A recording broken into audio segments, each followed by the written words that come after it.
사람에게 가장 중요한 부위가 어디일까 생각을 해봤더니 심장이 가장 중요한 것 같습니다. 왜냐하면 심장에서 온몸으로 피를 공급해줘야 우리 몸이 살기 때문이죠.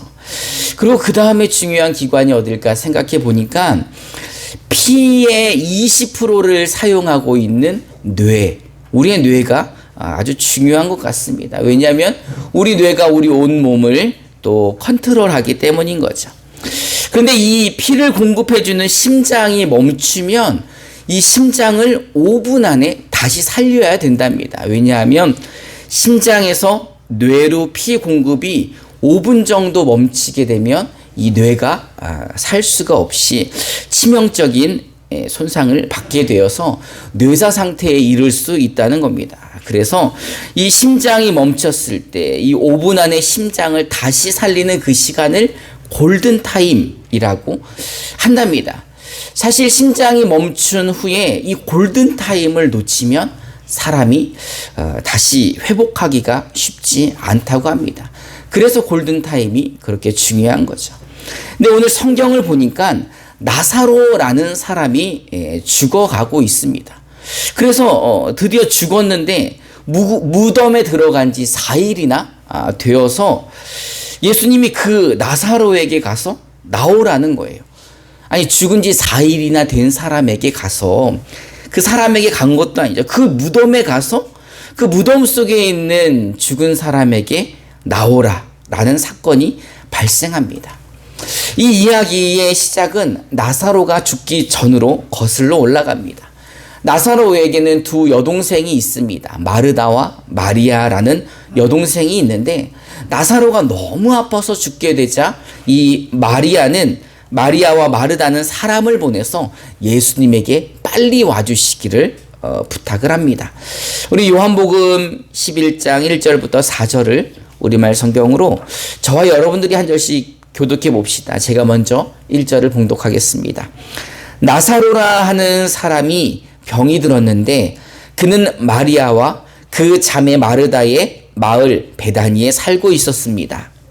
이 마리아는 예수의 병을 듣고 자기 오른쪽으로 예수의 발을 닦아주니 그 오빠 나사로가 병이 든 것입니다. 그래서 두 자매는 사람을 예수께 보내어 말했습니다. 주여, 주께서 사랑하시는 사람이 병들었습니다. 예수께서 이 말을 듣고 말씀하셨습니다.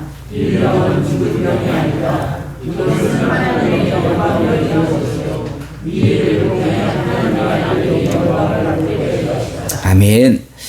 마르다와 마리아의 두 자매는 예수님께 나사로가 위급하다고 사람을 보냈는데 예수님의 말씀은 이거 죽을 병이 아니다 라고 말씀하시는 거예요. 여러분, 당시 예수님의 인기는 어마어마했었죠. 많은 사람들이 예수님을 쫓았습니다. 왜 그렇습니까? 그분이 하시는 말씀이 그동안 들어보지 못했던 하나님의 말씀이고 그분의 말씀에 권위가 있고 또 그분에게 가는 모든 병자들이 고침을 받지 않았습니까? 눈먼 자가 가면 앞을 보게 되고 걷지 못하는 자가 가면 걸을 수 있는 이런 놀라운 일들이 예수님께 일어났기 때문에 이제 사람들은 예수님의 말씀에 신뢰할 수밖에 없는 거예요. 예수님이 이 병은 죽을 병이 아니다. 이 병으로 하나님이 영광 받을 것이다 라고 말씀하셨으니까 사람들은 예수님의 말씀에 신뢰할 수밖에 없는 거죠. 근데 사실 문제는 예수님께서 바로 가지 않는 것뿐만이 아니라 너무 시간을 지체하셨다는 거예요. 요한복음 11장 6절부터 7절을 우리말 성경으로 한번 읽어봅시다. 시작.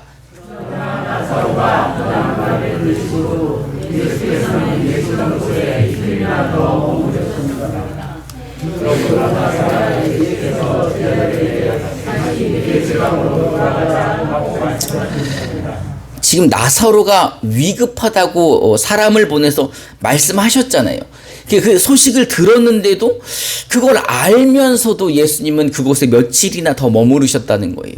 이틀이나 더 머무르셨다는 거예요. 뿐만 아니라 바로 베다니로 가는 것이 아니라 다시 유대 지방으로 돌아가자라고 하시는 거예요. 그래서 이 제자들도 사실은 예수님의 말씀을 신뢰하니까는 그렇게 했겠죠.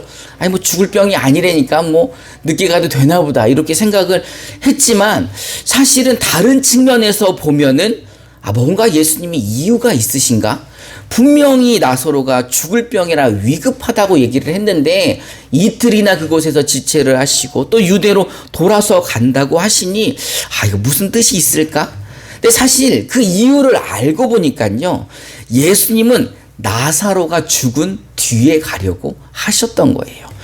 요한복음 11장 11절부터 15절을 우리말 성경으로 우리 저와 여러분들이 한 절씩 교독해 봅시다. 제가 먼저 11절을 봉독합니다. 예수께서 이 말씀을 하신 뒤에 그들에게 말씀하셨습니다. 우리 친구 나사로는 잠이 들었다.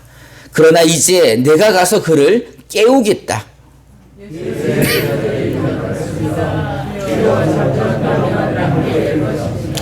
예수께서는 나사로의 죽음을 가리켜 말씀하신 것인데 제자들은 말 그대로 잠들었다고 생각한 것입니다.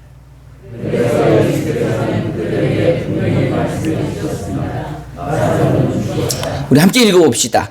내가 거기 있지 않은 것을 기뻐하는 까닭은 너희를 위해서다. 이 일로 인해 너희가 믿게 될 것이다. 이제 나사로에게로 가자. 진짜 제자들이 좀 무식한 것 같죠. 사실 뭐 어부도 있었고 뭐 여러 가지 그 직업을 가지고 있었지만 예수님이 우리 친구 나사로는 잠이 들었다. 진짜 잠이 들었다고 생각을 한 거예요. 그러니까 제자들이 그럼 잠들었으면 예수님이 뭐 고쳐주시겠지라고 말하자 예수님이 답답하셔서 그가 진짜 죽었다라고 말씀하시는 거예요. 죽었는데 죽은 뒤에 가는 이유는 뭐라는 겁니까? 이 일로 인해 너희가 믿게 될 것이다 라고 말씀하시는 거예요. 이 말을 돌이켜보면 제자들이 예수님을 그렇게 완전히 믿었던 것은 아니지 않았나라는 생각이 드는 거예요. 그러니까는 이 일로 인해서 너희가 제자들이 더욱 예수님을 믿으시도록 예수님이 일부러 빨리 가지 않으신 거죠. 정리해보면 나사로가 위급하여 마리아와 마르다가 이 사람을 보냈지만 예수님은 그가 죽기를 기다리시고 이제 그를 살리러 가신다는 겁니다. 제자들은 예수님이 대단한 줄은 알고 있었지만 이게 완전히 신뢰할 수는 없는 거예요. 왜? 지금 죽은 사람을 뭐하러 가신다는 겁니까? 살리러 가신다는 거죠.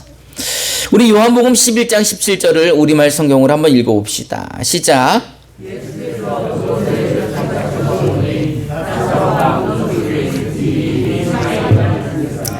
뭐 골든 타임이고 나발이고 이게 뭐 5분 안에 가라 그랬더니 지금 도착하니까 어떻게 됐어요? 이미 4일이나 지났는데 이게 나사로가 죽은 지 4일이 아니라 지금 뭐예요? 무덤에 있는 지 4일이 된 겁니다. 그러니 어쨌든 우리가 생각하기에 죽은 지 4일이나 됐겠다라고 생각을 하는 거죠. 우리도 이 장례식장에 가면 고인이 소천하시고 난 다음에 바로 입관을 하지 않잖아요. 그 이유가 뭡니까? 이 12시간 안에 혹시 다시 살아나실까 해서 입관을 하지 않습니다. 그리고 입관을 하고 나서도 대부분은 다 3일장을 하죠.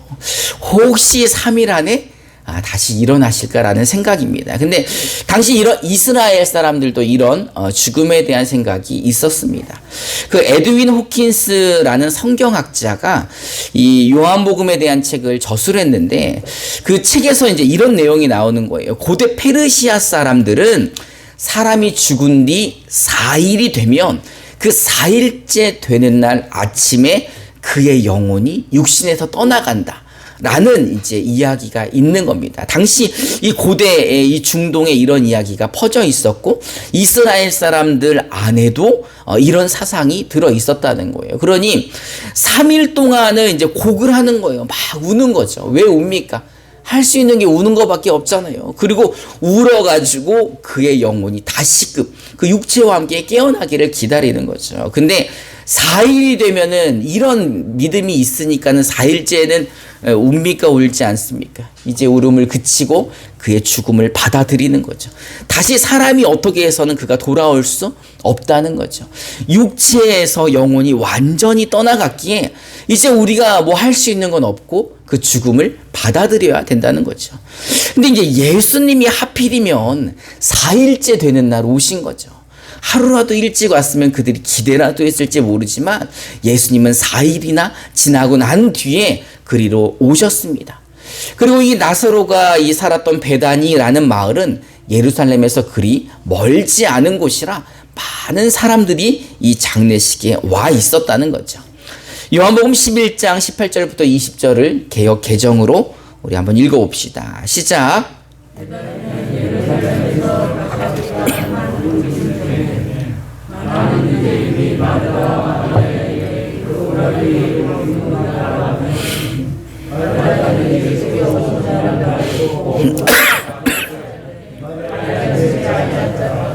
아멘. 이 베다니는 수도 예루살렘에서 멀지 않았다고 합니다. 오리라고 하면은 1리가 390m더라고요. 그래서 오리는 1.96km 정도, 2km가 채 되지 않는 거리입니다. 그러니 여기서도 감곡까지 5km나 되잖아요. 그러니까 이 반도 안 되는 거리라 예루살렘에서 많은 사람들이 와서 지금 이 상황을 지켜보고 있다는 거죠. 일단은 마리아와 마르다를 위로하러 왔지만 많은 사람들이 보는 가운데 예수님이 지금 나사로를 살리러 오셨다는 겁니다. 그리고 예수님이 오셨다는 소리에 마르다는 예수님을 맞으러 갑니다. 예수님을 맞이하러 가지만은 그 뛰어가는 마음에 어떤 마음이 있었을까요? 오빠 나사로가 죽고 난 다음에 4일이나 최소 4일이나 지났으니 그 4일 동안의 마음의 원망이 얼마나 많았겠습니까? 예수님이 조금만 빨리 오셨더라면 라는 생각, 그리고 요 3일 안에만 오셨더라도 라는 생각이 있었겠죠. 그러니 어떻게 보면 예수님을 맞으러 갔다기보다는 예수님에게 따지러 갔는지도 모릅니다. 우리 예수님과 마르다의 대화를 한번 함께 읽어볼 텐데 조금 주의 깊게 한번 읽어보도록 하겠습니다. 우리 요한복음 11장 21절부터 27절을 우리말 성경으로 저와 여러분들이 한 절씩 교독해 봅시다. 제가 먼저 21절을 봉독합니다. 마르다가 예수께 말했습니다. 주여, 주께서 여기 계셨더라면 오빠가 죽지 않았을 것입니다.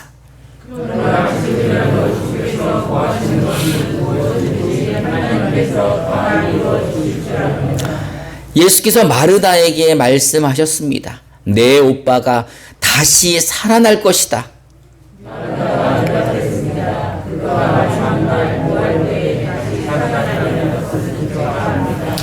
예수께서 마르다에게 말씀하셨습니다. 나는 부활이요 생명이니 나를 믿는 사람은 죽어도 살겠고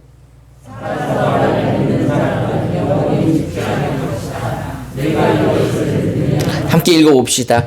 마르다가 예수께 말했습니다. 네 주여, 주는 세상에 오실 그리스도시며 하나님의 아들이심을 제가 믿습니다. 아멘. 이 대화가 어딘가 모르게 약간 그 부드럽지 않은 대화인 것 같습니다. 사실 이 오빠가 죽은 거에 대한 원망이 마음에 있는 거죠. 마르다는 그 예수님이 수많은 병자들을 고침을 알았기에 예수님만 오시면 고쳐질 줄 알았던 건데 예수님이 늦어도 너무 늦게 오신 겁니다. 그래도 예수님을 만났으니 예수님께 지금이라도 하나님께 기도하시면 하나님이 다 들어주시니 하나님께 기도 좀 해달라고 간구하는 거죠. 이 말은 뭡니까? 하나님께 기도해서 살려달라는 이야기 아닙니까?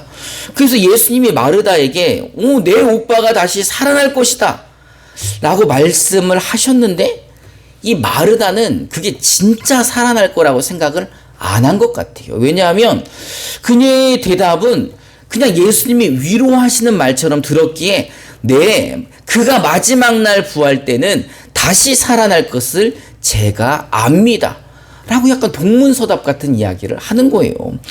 만약 진짜 오빠가 다시 살아난다고 했을 때의 그 반응은 어때야 되는 거예요? 기뻐해야 되는 거 아니에요? 예수님의 말씀을 믿었다면 내 오빠가 다시 살아날 것이다 라고 했으면 아멘 아멘 이러든지, 아니면 기뻐가지고 예수님 빨리 살려달라 그러든지 그래야 되는데, 그의 말이 그 마지막 날에 부활하는 것은 내가 알고 있습니다 라고 하는 말이 그냥 예수님의 말씀을 믿지 않고 그냥 위로하는 말처럼 들었던 거예요. 그리고 그 뒤에 예수님이 내가 부활이다, 내가 생명이다, 나를 믿는 자는 죽어도 살겠고 살아서 나를 믿는 자는 영원히 죽지 않을 것이다 라고 말씀하시면서 내가 이것을 믿느냐? 그러면 뭐라고 대답해야 돼요? 아멘, 제가 믿습니다 이래야 되는데, 이 마르다의 대답은 네, 주께서 세상에 오실 그리스도시고 하나님의 아들이심은 제가 믿습니다 라고 이상한 소리를 하는 거예요. 그래서 어쨌든 예수님이 얘가 지금 나를 믿지 못하는구나 라는 생각을 하고 바로 이제 무덤으로 가게 되는데, 무덤 앞에서 마르다의 믿음이 드러나는 거죠. 요한복음 11장 38절부터 40절을 우리말 성경으로 제가 한 절, 여러분이 한 절, 마지막 절을 함께 한번 읽어보겠습니다. 제가 먼저 38절을 봉독합니다. 예수께서는 다시금 속으로 비통하게 여기시며 무덤 쪽으로 가셨습니다. 무덤은 입구를 돌로 막아 놓은 동굴이었습니다.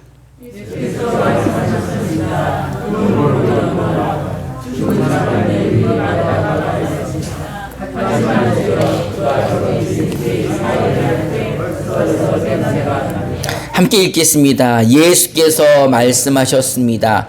내가 믿으면 하나님의 영광을 볼 것이라고 내가 내게 말하지 않았느냐.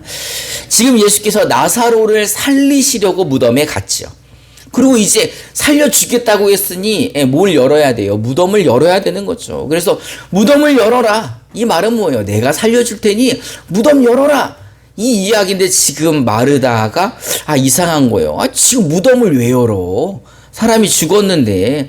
그래서 하는 말이 예수님, 지금 그가 거기에 누운 지 4일이나 되어서 벌써 냄새가 납니다 라는 말은 그 예수님의 말씀을 믿지 않았다는 거죠. 사실 이 마르다뿐만이 아니라 거기 있던 모든 사람들이 믿지 않았습니다.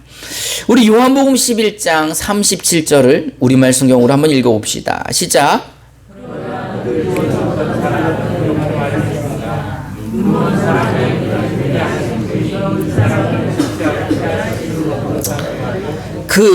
이 말이 지금 그 장례식장에 온 사람들의 이야기인 거죠. 장례식장에 사람들이 많이 왔습니까? 적게 왔습니까? 예루살렘부터 2km도 안 된다 그랬으니 엄청나게 사람들이 많이 왔는데, 여러분 왜 그런 거 있잖아요. 사람들이 한마디만 해도, 여기 계신 분들이 한마디만 해도 거의 한 4, 50명이 한마디씩 하는 거니까 듣는 사람은 어떨까요? 괴롭죠. 근데 지금 예수님이 이 자리에 오신 것이 사람들에게는 기쁨이고 감사입니까? 아니면 원망입니까? 원망이 많잖아요. 지금 하는 말, 으이그 골든타임이나 나발이나 일찍이나 좀 오지 사흘이나 늦게 와가지고 눈먼 사람은 눈을 뜨게 했는데 그랬는지 몰라도 이 사람은 살리지 못했다 라고 다들 예수님을 손가락질하는 거죠. 그렇게 일찍 오라고 사람도 보내고 그랬는데 이렇게 늦게 와가지고 그랬다고 사람들이 한마디씩 하는 거예요. 그 원망이 쌓이고 그 소리를 듣는 마리아와 마르다도 예수님의 말씀을 믿지 못했는지 모릅니다. 그러니 마르다가 예수님 무덤에 돌은 왜 옮겨요? 지금 냄새 나는데, 지금 이 시체가 썩어 있는데 굳이 살릴 것도 아니면서 왜 열으라고 하십니까? 라고 그의 믿음이 나오는 거죠. 예수님을 완전히 신뢰하지 못했던, 예수님을 완전히 믿지 못했던 그의 마음이 드러나는 순간입니다.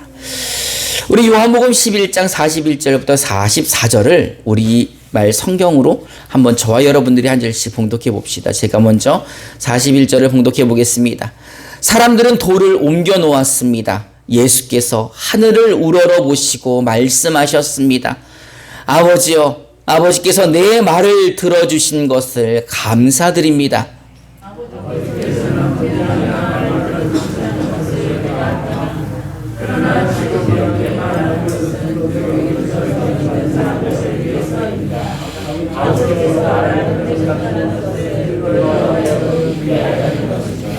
예수께서 이렇게 말씀하시고 큰 소리로 외치셨습니다.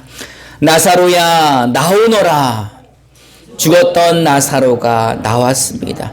그의 손발은 배에 감겨 있었고 얼굴은 천으로 쌓여 있었습니다. 예수께서 그들에게 말씀하셨습니다. 그를 풀어주어 다닐 수 있게 하라. 아멘. 예수님은 죽은 나사로를 부르셨습니다. 나사로야 나오너라. 사실 이 상황이 얼마나 황당합니까? 죽은 지 4일이나 되어서 시체에서 썩은 냄새가 나고 4일이나 되었다는 것은 온 가족이 그가 죽은지 확인했고 염하면서 입관할 때 이미 그가 죽었는지 살았는지 확인하고 무덤에 집어넣고 시간이 지났는데 사람들에게 그 무덤의 문을 열라고 하고 나사로야 나오라라고 이야기하는 것 자체가 우스워 보이죠.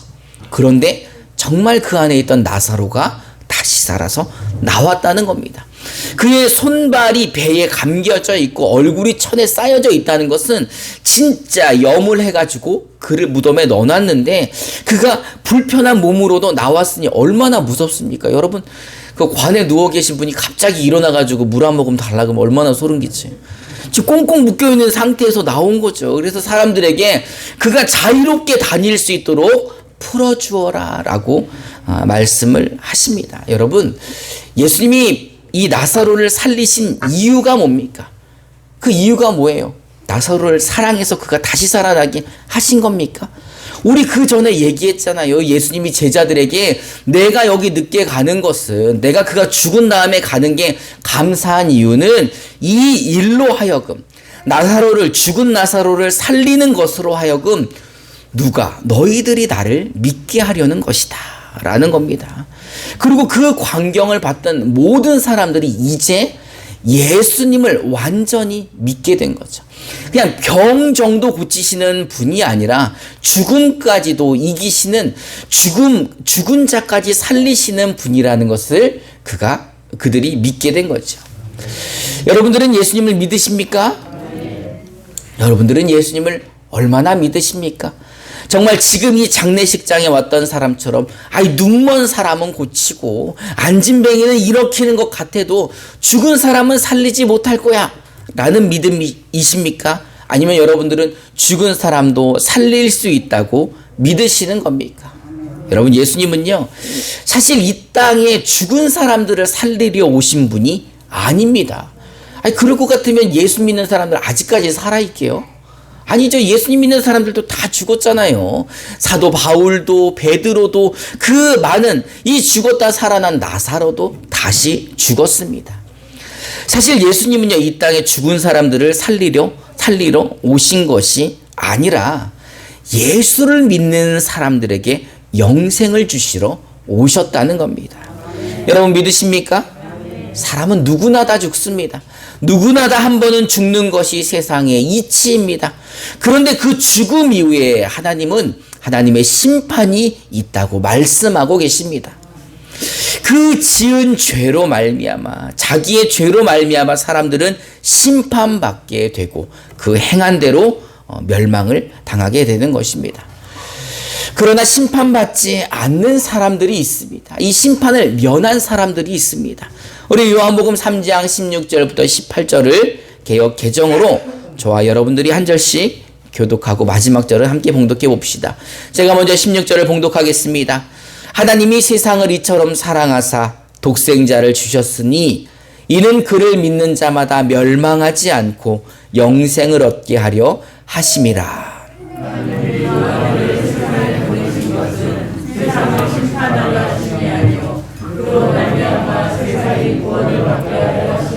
함께 읽겠습니다. 그를 믿는 자는 심판을 받지 아니하는 것이요 믿지 아니하는 자는 하나님의 독생자의 이름을 믿지 아니하므로 벌써 심판을 받은 것이니라. 아멘. 여러분은 예수님을 믿으십니까? 믿는 자는 그 예수를 믿음으로 심판받지 않고 멸망받지 않고 영생을 얻게 된다는 것입니다. 이게 복음입니다. 이 복음을 위해 예수님이 이 땅에 오시고 이 복음을 받아들이는 자들에게 영생을 허락해 주신 것입니다. 우리는 예수를 믿어 죄의 사함을 얻음으로 말미암아 우리는 더 이상 심판을 받지 않아도 되는 겁니다. 왜요? 누가 우리를 대신해서 심판받아 주셨습니까? 예수님이 십자가에서 우리를 대신하여 십자가에서 심판받아 주셨기에 우리는 심판받을 필요가 없는 거예요. 예수 믿는 사람들은. 그래서 예수 믿으면 죄 용서함 받았기에 영생을 얻고 하나님의 자녀가 되어 천국 갈 수 있다는 것입니다. 여러분 정말 예수님을 믿으십니까? 이게 바로 우리가 예수님을 믿어야 하는 이유인 것입니다. 사실 오늘 이 자리에 하나님이 우리를 부르셨다는 것은 이 기쁨의 소식을 들으라라고 하시는 거죠. 그리고 이 소식을 듣고 그 예수를 믿었기에 우리가 이 자리에 있는 겁니다. 여러분, 하나님이 우리를 사랑하셨기에 우리가 예수를 믿을 수 있었습니다. 하나님이 우리를 사랑하셨기에 우리를 그 죄악 가운데 건져주시고 우리를 대신하여 그 아들 예수를 대신 심판받게 하신 것입니다. 여러분 이제 예수님을 믿으신다고요? 그렇다면 한계가 없으신 그 능력에 한계가 없으신 전능하신 우리 주 예수 그리스도를 더욱 신뢰함으로 여러분 세상을 넉넉히 이기시기를 주님의 이름으로 축원합니다. 이 시간에는 우리 찬송하면서 기도하고 결단하는 시간 갖도록 하겠습니다.